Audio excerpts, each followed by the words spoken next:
Les voy a pasar la lista y se van a anotar, ¿ya? Hoy día vamos a avanzar en lo que es rabia. Entonces, ¿qué es rabia, chicos?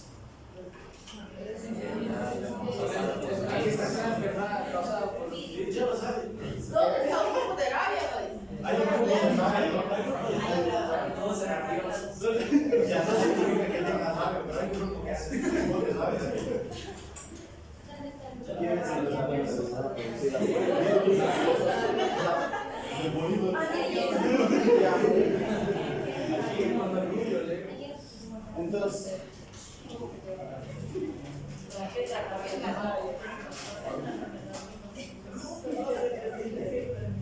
ya. Entonces, ¿qué es rabia, chicos? Es una enfermedad. Es una zoonosis, ¿no?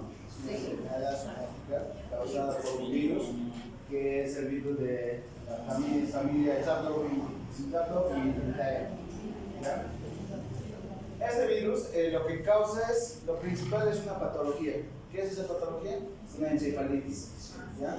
Encefalitis viral zoonótica que se va a caracterizar porque siempre te va a causar lo que es la muerte si no hacen el tratamiento o el manejo adecuado del paciente, ¿ya? Entonces, si hablamos de la rabia viene de una palabra que es zabibere. Zabibere significa locura. Entonces, hace años se le veía a este paciente como un paciente irritado, un paciente fotofóbico, un paciente que no podía tomar agua, ¿no? Entonces le daba el agua y hacía espasmos laringeos, no podía beber, ¿ya? Aparte de eso, cuando el aire le llegaba a la cara del paciente, el paciente se excitaba. ¿Por qué? Porque tenía aerofobia, ¿no? Fotofobia, aerofobia de la luz y hidrofobia. Ya son tres cosas que le causaban al paciente. Entonces este paciente era totalmente excitable, era un paciente que le comparaban como la locura. Entonces, si hablamos de este virus, la rabia es una enfermedad viral que afecta al sistema nervioso central específicamente. Es un virus altamente neurotrópico. ¿Qué quiero decir neurotrópico? Que al único sistema o al único tejido que va a ir a afectar este virus es el sistema nervioso central, tejido neuronal, ¿ya? No va a ir a afectar a otro tejido, simplemente a lo que es el sistema nervioso. Ahora, si hablamos de zoonosis, hablamos de los animalitos, ¿no? Es una transmisión que se causa a través de lo que son los animales. Hay dos tipos de ciclos, un ciclo doméstico y un ciclo salvaje. El ciclo doméstico está dado por los perros, por los gatos. El ciclo salvaje está dado por todos los otros animales de sangre tibia o sangre caliente, ¿ya? Como que murciélagos, mapaches, lobos, zorros, todos esos animales, ¿ya? ¿Y qué decimos? Es mortal, ¿no? Este virus, el 100% de las personas que no se hace un manejo totalmente, una profilaxis adecuada, va a llegar a la muerte. No hay un tratamiento adecuado, no hay un manejo adecuado. Entonces, si hablamos de lo que es la epidemiología, vamos a decir que es de distribución universal, está en todo el mundo, ¿ya? Pero si vemos los colorcitos amarillos, nos dice que en estos países hace tiempo ya no se ha visto lo que es la rabia. Y sí, en Bolivia también estamos controlando la rabia, a excepción del año pasado, ¿ya? Por eso es que el año pasado había un caso de rabia supuestamente que no se ha determinado, ¿ya? Porque no se lo ha hecho estudios de inmunofluorescencia, tampoco de PCR, ¿ya? Pero sí estamos en un buen manejo de lo que es la rabia. ¿Qué pasa en este momento? Por ejemplo, si vemos, en la zona sur sí hay bastante pelos, bastante animalitos, que no se nos hace la vacunación. ¿Por qué? Porque son perritos de la calle, ¿no? Y hay mucha gente que, tal vez ustedes son también animalistas. No sé qué se hace en nuestra sociedad, ¿qué? ¿Animalistas? ¿Qué? Entonces, esas sociedades impiden que se les haga una eutanasia a estos perritos. Pero yo soy totalmente en contra de estos pacientes. ¿Por qué? Porque siempre vienen pacientes mordidos. Yo trabajo en la zona sur y siempre hay bastante mordedura de perros. Y no es fácil manejar este tipo de pacientes, inclusive por la mordedura, ¿ya? Porque la mordedura ocular no se debe estructurar, ya, eso ya debes saber qué es. A no ser que sea un lugar, por ejemplo en la cara, obviamente no vamos a dejarle con una cicatriz al paciente, es la única situación donde podemos curar, ¿ya? Aparte de eso, el registro que se ha dado en Cochabamba tenemos 115 y hemos bajado, ¿no? Ahora bajando. Hasta el 2015 que teníamos 11 pacientes con posible diagnóstico de SARS. Obviamente no se ha diagnosticado SARS, ¿ya? En países en el caso de curso, los perros representan el 90% del caso de notificación de SARS. Por eso hablo eso. Aquí en Bolivia el 90% y más se produce, ¿por qué? Por la mordedura de los perros. ¿Por qué es una mordedura de los perros? Porque lamentablemente tenemos una idiosincrasia que estamos generando actualmente en darles casita a los perros. No digo que está mal, ¿no? La casita del perro, pero ese es el problema que están haciendo, ocasiona que tengamos una incidencia mayor para estos últimos 3 años. ¿Por qué? Porque esa tendencia ha ido aumentando.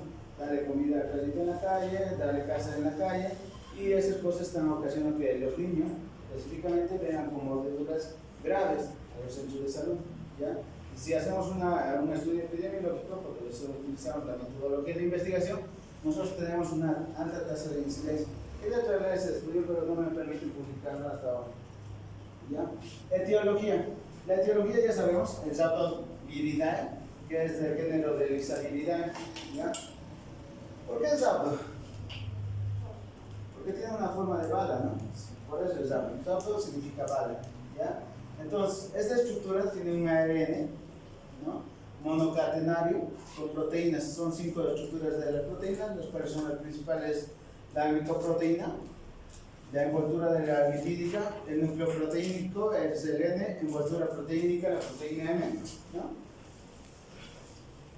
Y es muy importante saber esto, ¿por qué? Porque ustedes, al saber esta envoltura lipídica y esta glicoproteína que está ahí arriba, ¿qué hacen? Por eso le lavan al paciente con agua y jabón. ¿Por qué? Porque hace una emulsión, ¿ya? Al hacer la emulsión, hace que todas estas estructuras se lisen, ¿ya? Por eso es necesario que si un paciente acude a ustedes con una mordedura de perro, lo principal que tienen que hacer es lavarle bastante con agua con jabón. Es la mejor profilaxis que pueden hacer ustedes. Agua con jabón, yodo, ¿no? Y lo hacen un lavado extenuante. Nada más, ¿por qué? Porque queremos lisar, queremos destruir esta estructura por estas dos proteínas, ¿ya? ¿Qué más? Tiene un tamaño medio, ¿no? De 180 nanómetros de largo y 75 nanómetros de ancho. Ya hemos dicho que es un ARN monocatenario, lineal, de sentido negativo, ¿no?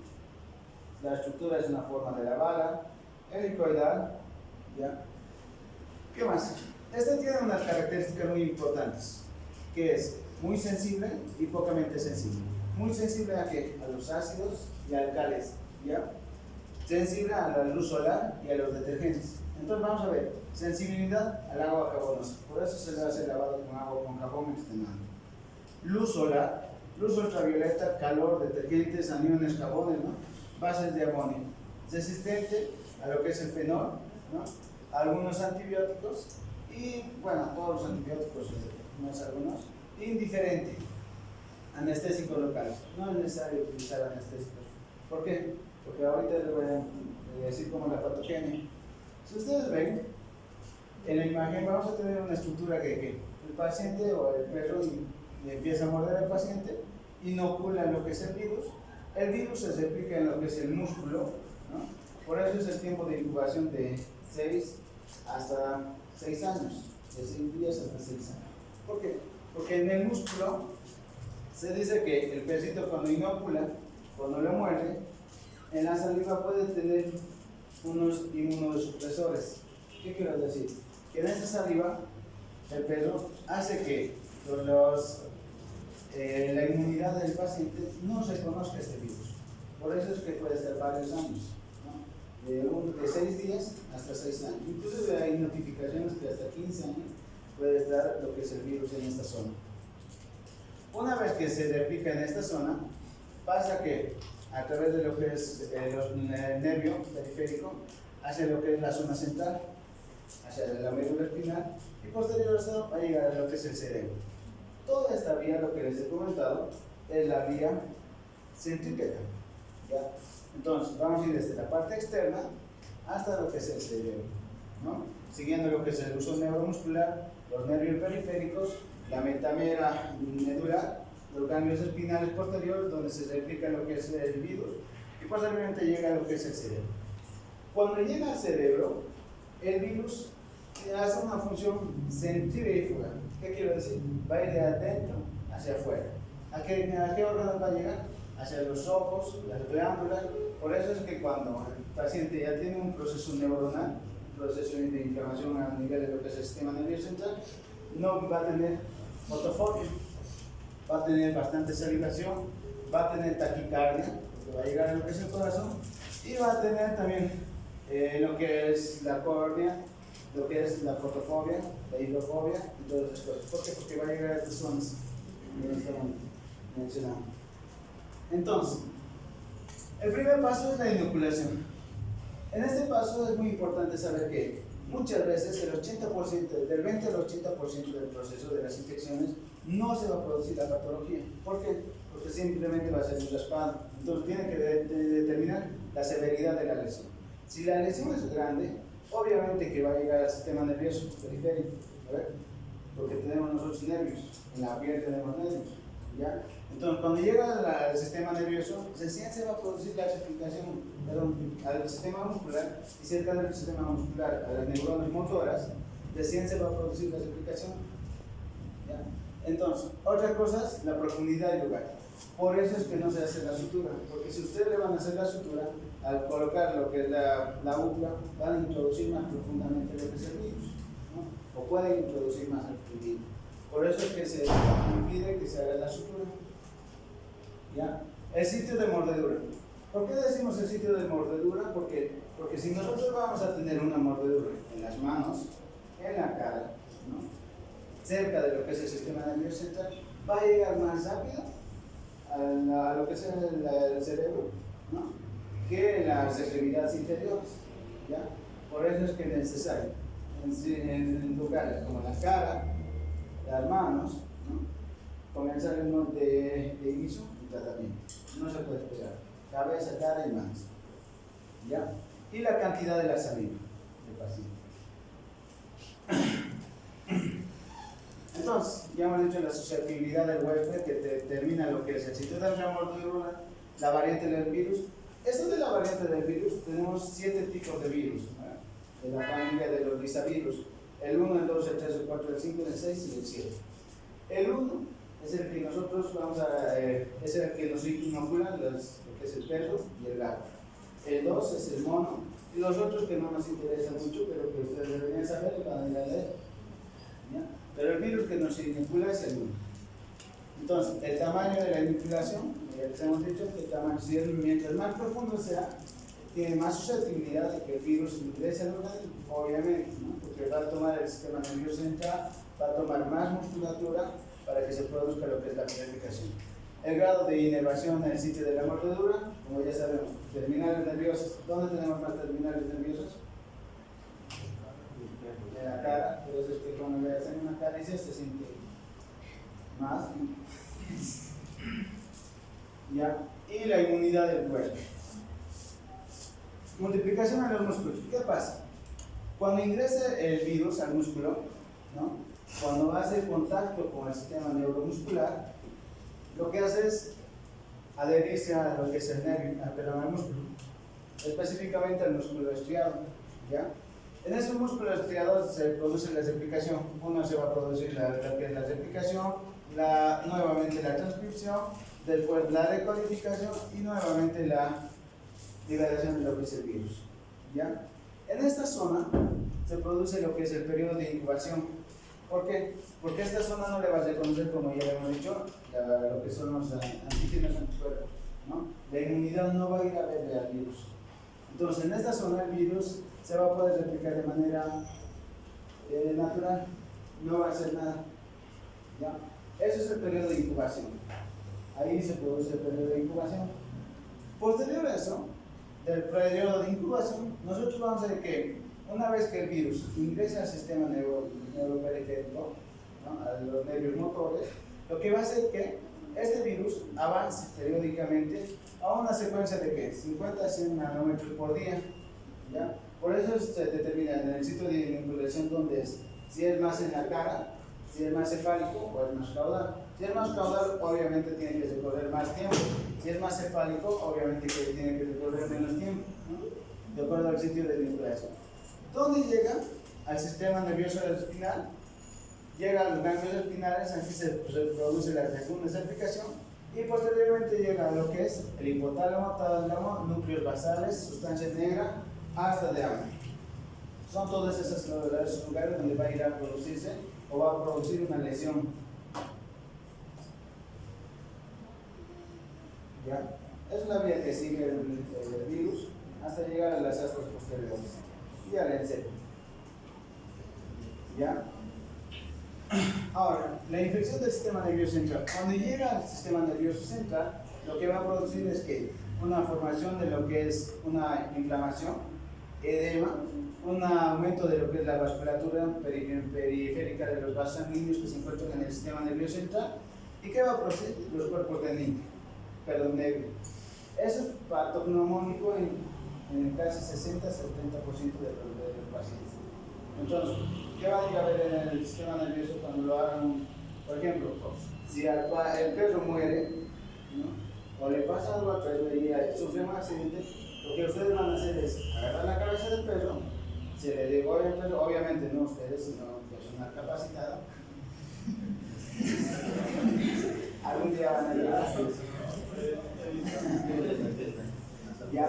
Ya degollan al perro y mandan la cabeza. Obviamente eso se manda en 3 fuentes, ¿no?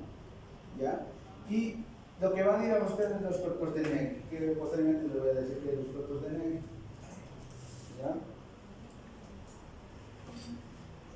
Entonces, posterior a lo que he dicho, cuando ya produce la inflamación, todo, ese sería el proceso, en este proceso, cuando ya se está produciendo toda la lesión a nivel de lo que es el cerebro, ya tenemos signos encefálicos. ¿No? ¿Qué vamos a tener?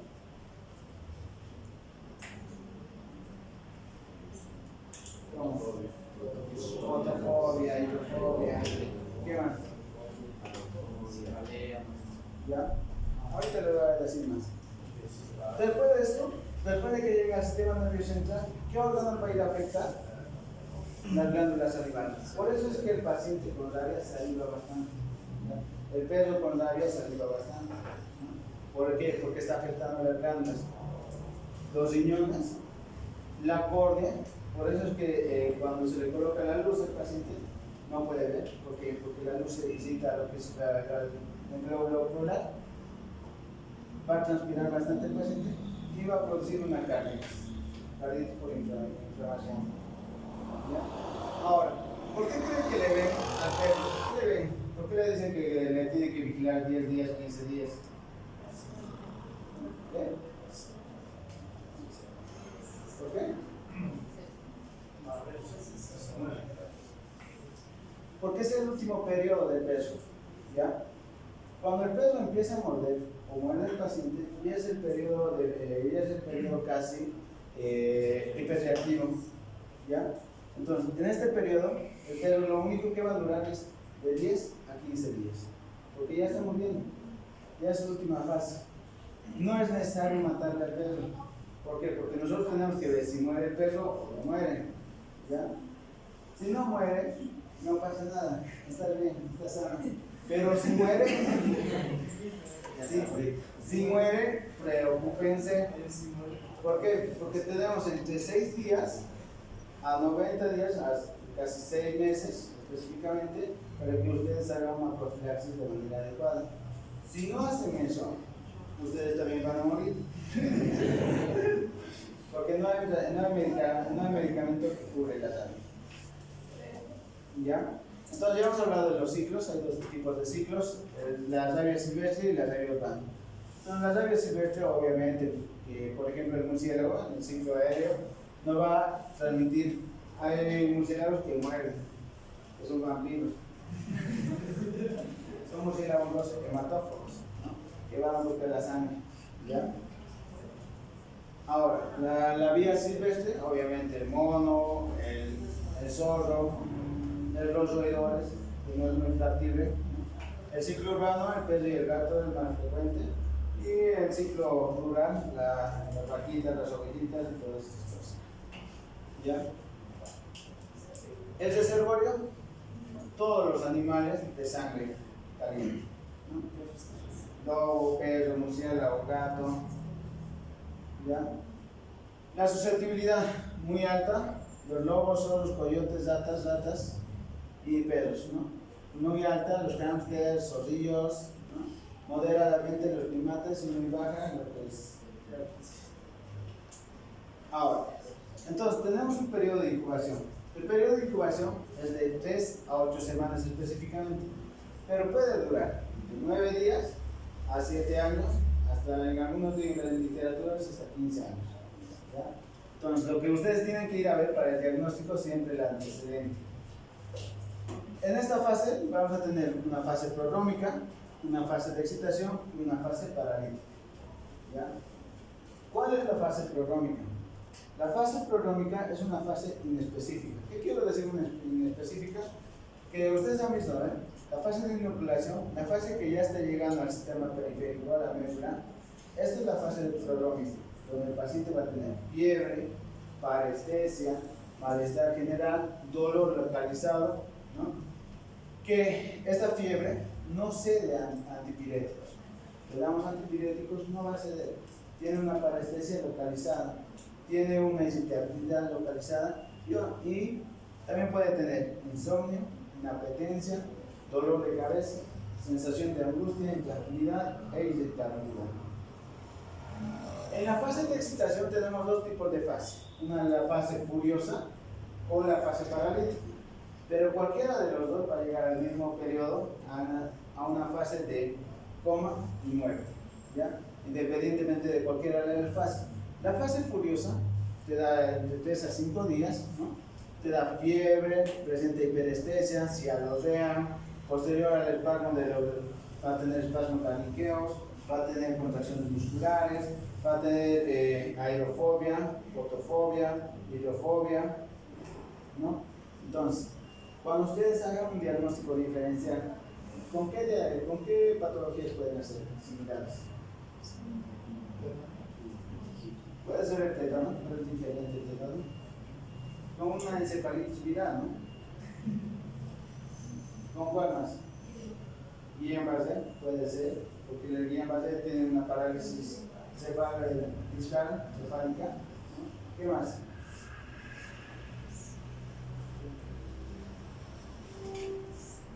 Histeria, ¿no?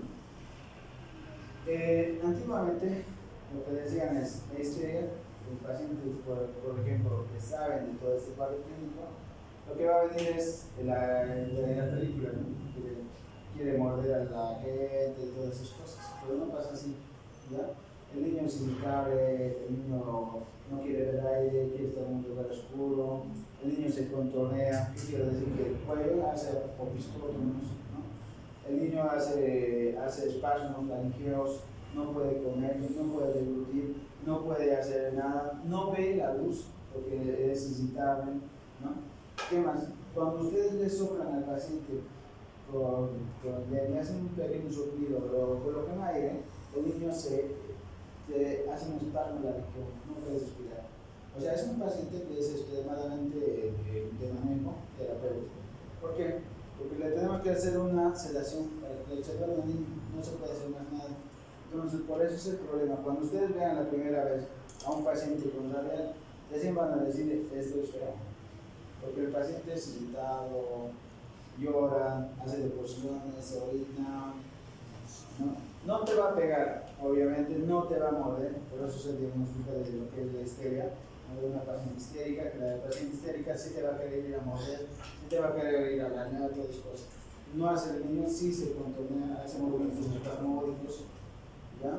Contracciones espasmódicas, reflejos osteomusculares aumentados, ¿no? Vamos a tener una pupila miliática. Quería colocar el video, pero no me funciona.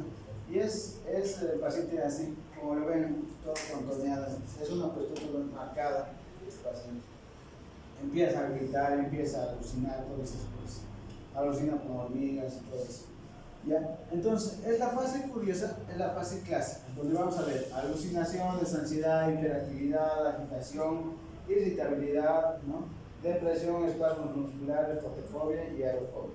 La fase paralítica es similar, pero que primero comienza con las paresis, ¿ya? Con cuadriplegias, ¿ya? Entonces empieza desde arriba hasta abajo. El niño no puede caminar, no puede pararse, no puede sentarse, ¿ya? No puede mover las manos y termina en el mínimo periodo que es en la fase paralítica, ¿ya? Que dura 1 o 2 días, donde la fase paralítica ya va a haber toda la hemiparesia, cuadriplegia, una parálisis localizada, una parálisis generalizada y va a llegar a la muerte del paciente directamente. No hay un tratamiento, no hay un manejo posterior a eso. El diagnóstico diferencial ustedes van a hacer con síndrome de Guillain-Barré, enfermedades psiquiátricas, neurológicas, enfermedades virales, polio, tétano. ¿Ya? ¿Qué más? Ahora, técnicamente tenemos que diagnosticar en qué: personas expuestas, personas con casos sospechosos y casos confirmados. ¿Quiénes son las personas expuestas? ¿Qué? Todos, ¿no? Todos los que han sufrido una mordedura, ¿ya? Por un perro, por un gato, y que se ha quedado en observación. Es una persona expuesta. Un caso sospechoso es aquella enfermedad que presenta ya el cuadro clínico, neurológico compatible con DAP. Y un caso confirmado es aquel que hemos confirmado a través de los laboratorios, PCR, ¿no? Lo que es el agente patógeno. El diagnóstico, vamos a hacer ante-mortem y post-mortem. ¿Cómo hacemos el diagnóstico ante-mortem? ¿Qué? Cada día vamos a tomar una muestra, ¿ya? ¿Una muestra de qué? Del suero, de la saliva, del líquido cefalorraquídeo, una biopsia de cuero cabelludo, ¿no? ¿Qué más? Un hisopado corneal y bucal, ¿ya? Eso lo vamos a colocar a una placa y vamos a ver por inmunofluorescencia directa si presenta o no presenta rabietas, ¿ya?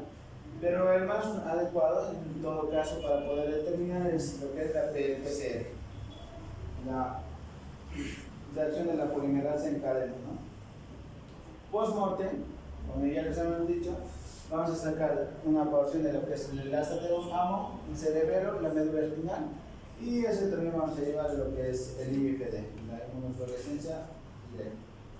Entonces, lo que tenemos que hacer es, uno, observarle al perro por 14 días aproximadamente. Si el perro no muere, no hay problema. Pero si el perro muere, porque el perro va a ir a morir en esos días porque ya es la fase terminal, ¿no? Si el perro muere, hay que comenzar de inmediato lo que es la vacuna y el suero. En el caso de que se produzca en la cara, en la cabeza y en las manos, ¿ya? Entonces, lo que vamos a ir a ver en estas lesiones son los cuerpos de Nigri, ¿ya? ¿Qué son? Son inclusiones eosinofílicas, intraplasmáticas, sensibles al 50 y al 80%. ¿Dónde están estas células de Nigri? En el cerebro, específicamente, por eso es que cuando se le degolla se manda el cerebro del pesito, ¿ya? También podemos encontrar en la piel, en la córnea y en las glándulas celulares.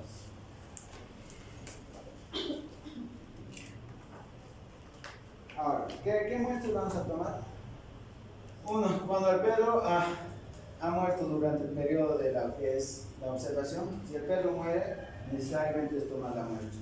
Si el perro se pierde o pasa algo en la vía pública, necesariamente tomar muestra, ¿no? Causas desconocidas al perro, no ha mordido a su hijo y ha pasado y le balea al perro y llega después de 5 días el niño muere. Y eso es lo que ha pasado a un capitán de policía. No le maten al perrito, chicos, en vano. Es una locura hacer esas cosas, ¿ya? Llegó, el perrito le mordió y el capitán de policía le dispara al perro. Y después de 5 días el niño viene con síntomas neurológicos. Y a los 2 días, 3 días aparece. Entonces, no tomen ese conducto, hagan bien las cosas, ¿ya? Enséñenles a sus familiares. Y pasa, no es la primera vez, varias veces ya pasó esas cosas. Entonces, la prueba del laboratorio tenemos la técnica de inmunofluorescencia directa. ¿Qué va a haber? Esta técnica de inmunofluorescencia directa se utiliza un antígeno un anticuerpo. Entonces le coloca el antígeno anticuerpo para que haga la reacción. Se puede ver de este color, ¿no? Un color verde. Hay otra técnica, es un color rojizo más. ¿Qué más? La reacción de la cadena de polimerasa, ¿no? Donde vamos a ver si hay el virus, vamos a poder determinar que sí está el virus presente. ¿Qué más? Aislamiento viral en ratones. Ya no se hace este tipo de tratamiento, se vinculaba al ratón lo que es el virus y producía todo el cuadro clínico en el ratón. Se determinaba si tenía o no tenía. Caracterización antigénica y genómica. Para lo único que nos puede servir es para determinar qué tipo de virus es, cuál es el 1, el 2, el 3, el 7. ¿No? Ahora, el tratamiento. Como ya les hemos dicho, el tratamiento es profilaxis. No hay una medicación que maneje la rabia. Una vez que se ha producido ya el cuadro clínico sintomático, ya no hay un manejo adecuado. Lo único que se puede hacer es colocar la terapia para que no tenga todo el cuadro clínico, todo el sufrimiento que va a padecer el paciente, y se le coloca en coma. Nada más, porque se va a morir el paciente. ¿Ya?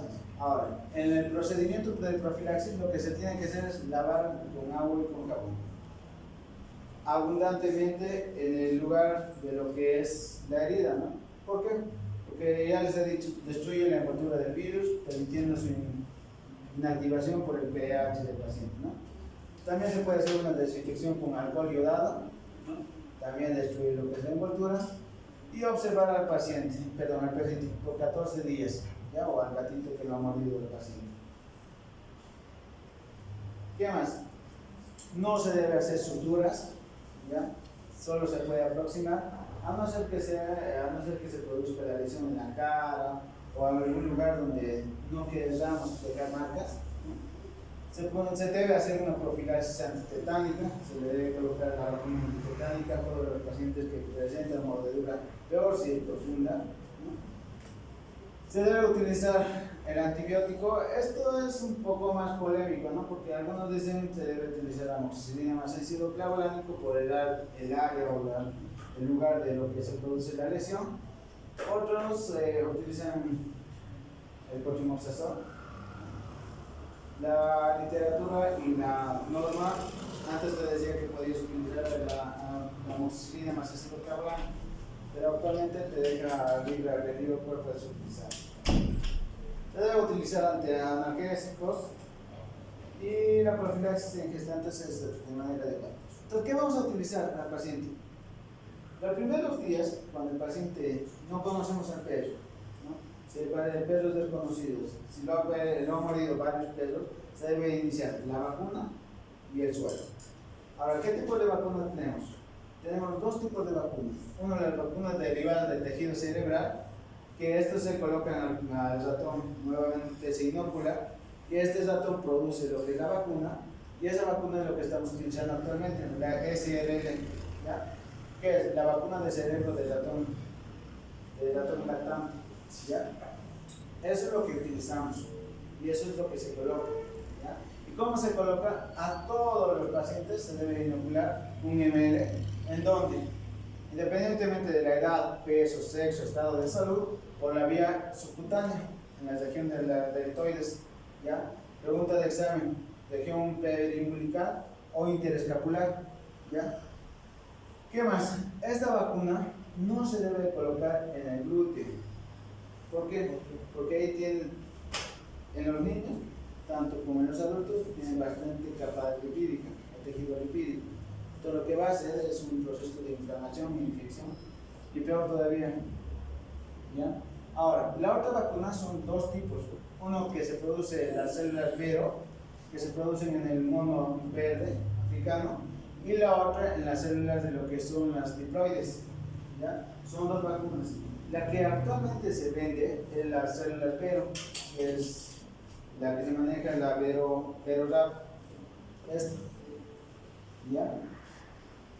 El gobierno te da esta, la primera, la CRL, ¿ya? Y la segunda, la que es el VeroRap, que es casi igual, no tienen tanta complicación, no tienen tanto problema de que le produzca al paciente nuevamente o a cualquier paciente encefalitis, que es la complicación más frecuente que se produce, ¿no? A través de estas vacunas. ¿Por qué? Porque esto se produce en embriones de pato o de pollo. El problema de consumir pollo, pato o huevo, igual que la vacuna de SRP, ¿no? La sarampión y rubiola, te va a producir alergias. ¿Ya? Por eso es que no se utiliza mucho esto, y esto se está utilizando. ¿Qué más?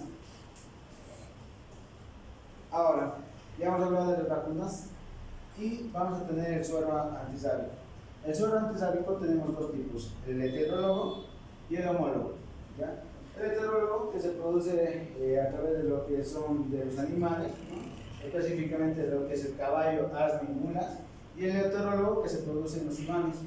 Lo que se está utilizando es el heterólogo. ¿Ya? La dosis es de 20 unidades internacionales por kilo por peso, dosis única. ¿Cómo se utiliza esto? El 50% de lo que es el suero, ustedes multiplican por 20 unidades internacionales, la mitad lo van a colocar en la lesión, ¿no? Sobre la lesión, y la otra mitad van a colocar lejos de la lesión intramuscular, ¿ya? En cualquier otro lado. ¿Qué recomendaciones tenemos que tener? El suero es un poco, el suero se coloca en tercer nivel, ¿por qué? Porque te produce reacciones alérgicas, ¿ya? Te puede producir procesos de anafilaxis. Entonces lo que se tiene que hacer es una monitorización de aproximadamente 2 horas dentro de lo que es el hospital. Es más, se debería internar al paciente, ¿ya? Entonces lo que tenemos que administrar es una ampolla de clorfeniramida intramuscular 30 minutos antes de lo que es la aplicación de lo que es el suero, ¿no? Preguntar si la persona ha sido mordida, ha tenido algún tratamiento antiofídico, ¿no? Si ha tenido alguna vacuna para lo que es la mordedura de víboras, ¿no?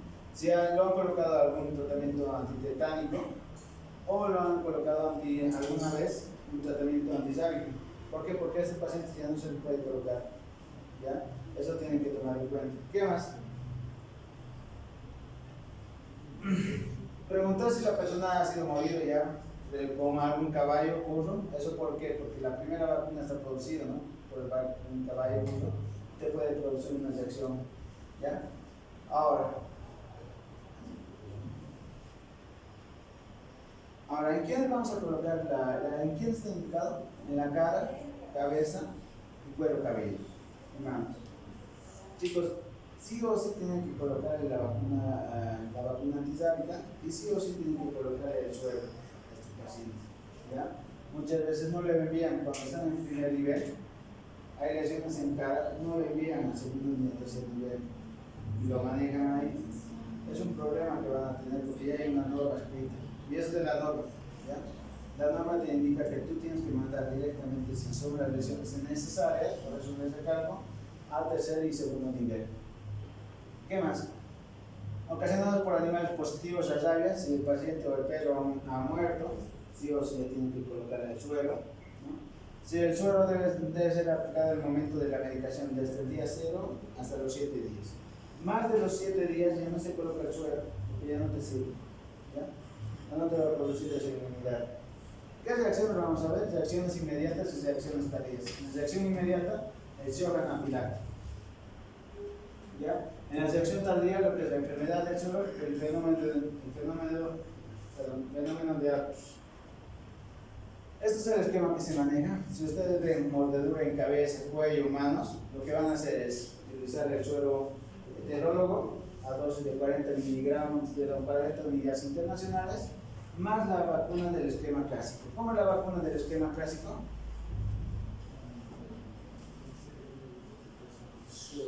¿Qué?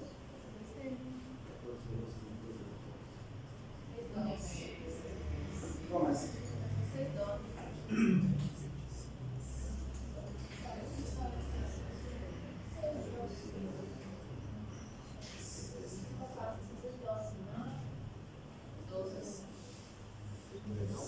No, dime más. No te he escuchado. Es que la clásica son 6 dosis, ¿no?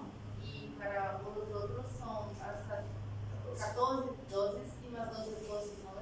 Sí, son 6 dosis y 14 dosis, más 2 de refuerzo, a los 10 días y a los 10 días. ¿Ya?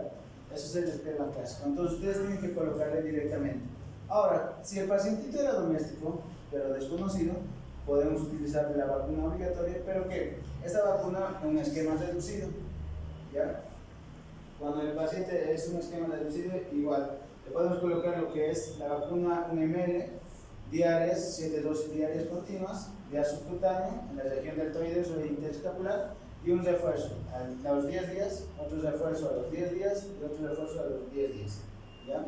Esa es la dosis que le debe colocar. Ahora, si el animal es conocido, lo único que vamos a hacer es observación del animal por 14 días. Si el animal muere, pues ya iniciamos el tratamiento.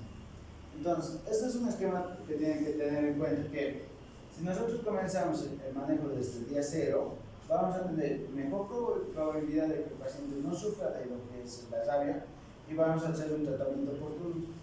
Pero si nosotros lo dejamos al paciente y hacemos un manejo del paciente, no sabemos cómo indicarle cuándo debe hacerse el manejo del paciente, lo que vamos a tener un periodo de incubación más tardía, un tratamiento no oportuno, y si no le decimos siempre al paciente que haga el manejo y el tratamiento, vamos a tener un tratamiento ineficaz. Entonces, lo que quiero decir es que ustedes, cuando vienen un paciente, tienen que saber si el perro es conocido o es desconocido, en qué área o en qué lugar, en qué sitio se ha producido la inoculación. En la cara, en la cabeza, porque ya sabemos en el cuero cabelludo que se produce más lo que es la lesión, ¿no? ¿Qué más? O en las manos, ¿ya? Si se ha producido en la cara, inmediatamente se coloca la vacuna y el suero, ¿ya? Si se ha producido en otros lugares de la lesión, lo que podemos colocar es, si desconocemos el perro, iniciar una profilaxis con la vacuna en esquema reducido, ¿no? Ahora, si el perro ha muerto, se hace el esquema clásico, prolongado, ¿ya? Obviamente es de notificación inmediata, tienen que hacer la notificación a sedes, inclusive en la mordedura del perro tienen que hacer su informe, ¿no? Tienen su hojita de hoja de llenado epidemiológico y mandar el sedes si ha habido cuántos mordeduras de perro ha habido en el año que el hospital, que ¿alguna duda? No.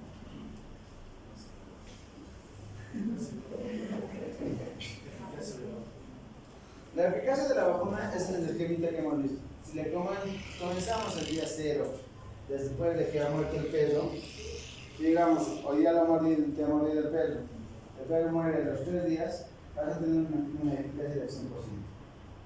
Pero si tú lo dejas al perro y no sabes si el perro ha muerto o qué ha pasado con el perro, tú vas a tener, de acuerdo a los días que vas pasando, menor eficacia. Y si ya tienes cuadro clínico como para STS, tiene fiebre, que no sean analgésicos, te vas a morir nomás.